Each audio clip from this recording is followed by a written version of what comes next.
What's up mga katropa and welcome to JomzzT.V. My name is Jomzz at ngayon ay magluluto tayo ng isa sa mga special recipe ko, which is ang Pork Caldereta ala Jomzz.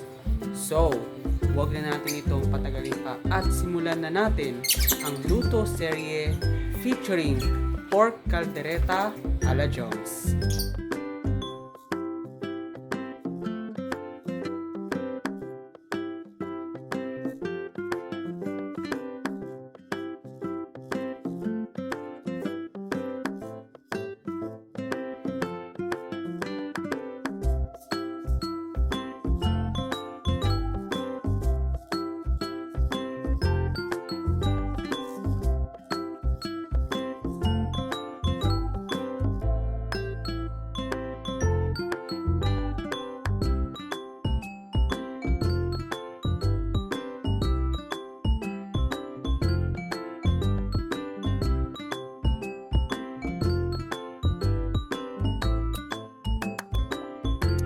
So mga katropa, first ay minarinate ko muna itong ating buto-butong baboy. So it's up to you kung hindi nyo siya i-marinate. Pero sa akin kasi guys, ang ginawa ng father ko is minarinate niya muna yung buto-butong baboy. So para naman sa gayon ay sumarap ang ating special pork caldereta ala Jomzz. Una muna po natin gagawin guys, ay piprito muna natin itong carrots. So ayan, dahan-dahan lang siya. So make sure na maluluto itong ating carrots para sa gayon ay madali na lang siya pag niluto natin yung actual na caldereta. Ayan. Ang laso na.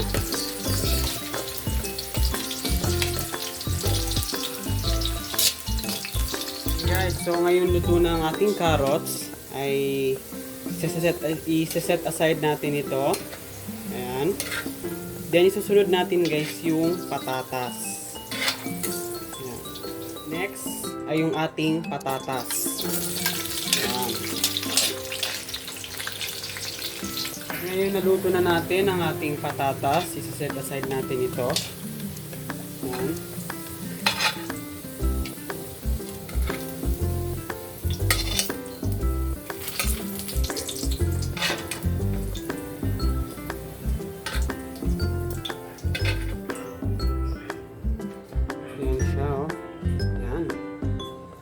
Sisimulan na natin ang pagluluto ng caldereta.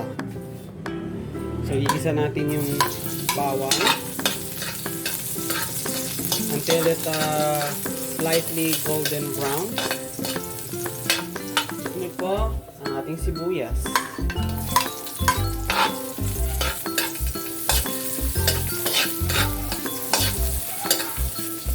So guys, isusunod naman po natin itong ating karne. So, dahan-dahan lang. Ayan. So, medyo bigating haluan to dahil ang laki ng karne natin guys. At buto-buto pa. Usually kasi na ginagawa kong caldereta is more on laman or stuffing. Pero ito, kakaiba to kasi buto-buto. Dahan-dahan lang. More laman din siya pero may some parts po yung buto-buto. Then, hahaluin po natin siya mga katropa. Make sure na itong ating karne, since buto-buto ito, ay malambot. Para sa gayon ay madali siyang kainin. Mix-mix lang po tayo guys.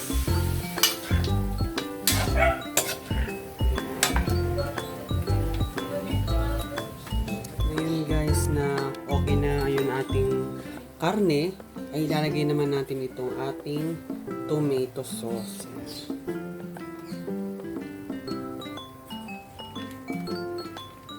Kasi habang nagluluto tayo, hindi ko lumalambot itong ating karne.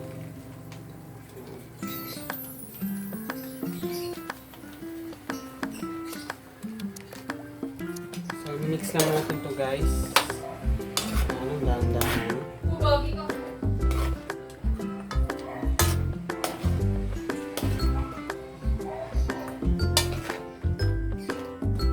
So, mix lang natin siya guys ng dahan-dahan itong ating mixture.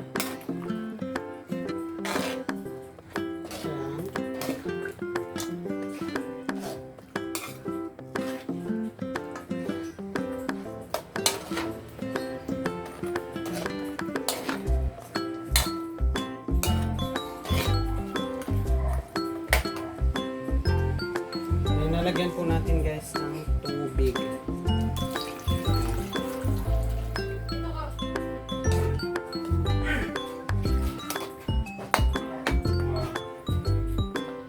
So, let it simmer lang natin siya guys. So guys, para sumarap ang ating kaldereta, ilalagay naman natin yung ating pork cubes. Pero it's up to you kung lalagyan nyo siya ng pork cubes. Pero sa akin kasi guys, pag sa tuwing nagluluto ako ng kaldereta, inilalagyan ko ng pork cubes. Para naman mas sumarap palalo ang ating kaldereta. Ayan. So, lagyan pa natin ng ate.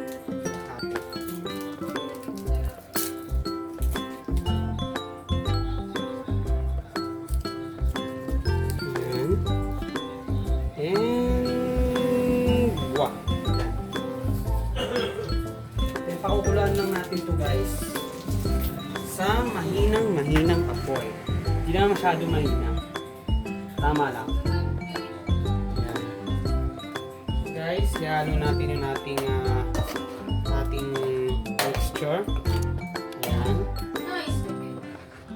Para sa gayon ay kumapit yung lasa ng pork cube sa ating karne at sa sabaw. Dahan-dahan ng mga katropa. Ayan, ako naman.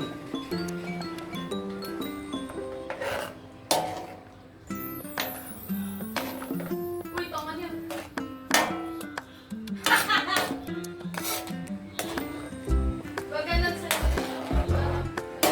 At hayaan lang natin siyang kumulo sa tamang mahinang apoy. At ngayon guys, ilalagay naman natin ngayon ang ating liver spread. Ayan. So, lalagay na natin siya guys. And then, itutuloy lang natin ang pagluto within 3 or 4 minutes. Ayan. Haluin natin siya guys. At itutuloy natin ang pagluto ng 3 pang minuto.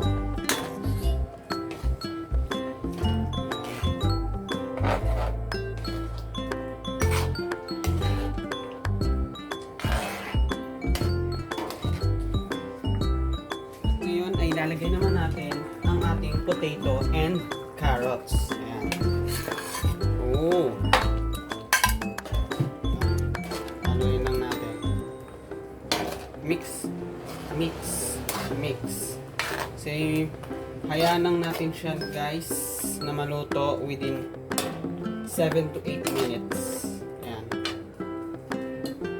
Guys, meron pa pala tayong pahabol na ilalagay natin dito sa ating kaldereta.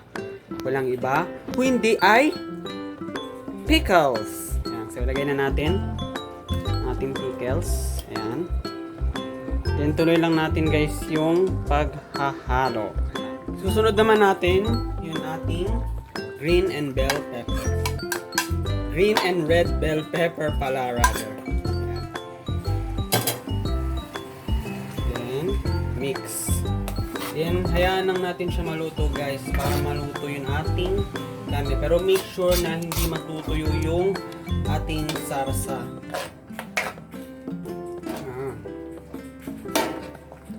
Tingnan naman guys ang ating kaldereta. Ayan.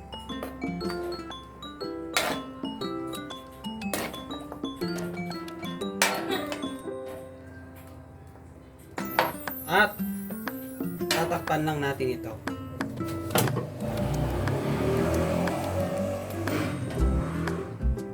At ngayon mga katropa ay titimplahan na natin itong ating kaldereta. Ayan. ground pepper. Ayan.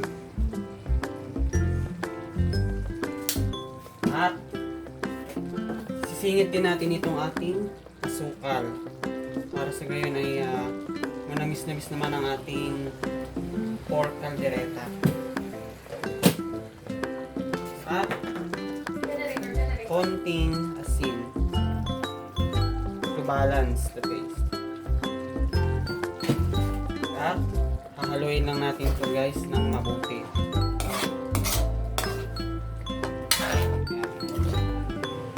Make sure na haluin nyo itong ating seasonings na nilagay natin recently. Ayan.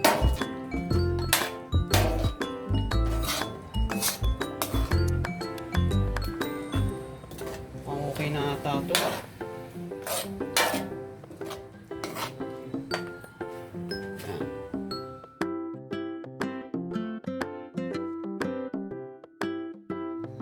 At bago po tayo magtapos, I would like just to remind you that please subscribe my YouTube channel at JomzzT.V and follow me on my Instagram at Jomzz008. So dito po nagtatapos ang ating luto serye featuring my very own version of Pork Caldereta. Sana ay na-enjoy at nasarapan kayo sa ating luto. Hanggang sa susunod nating pagkikita muli dito sa JomzzT.V. Ako si Jomzz at nagsasabing maging masaya para ma-enjoy mo ang iyong buhay. God bless and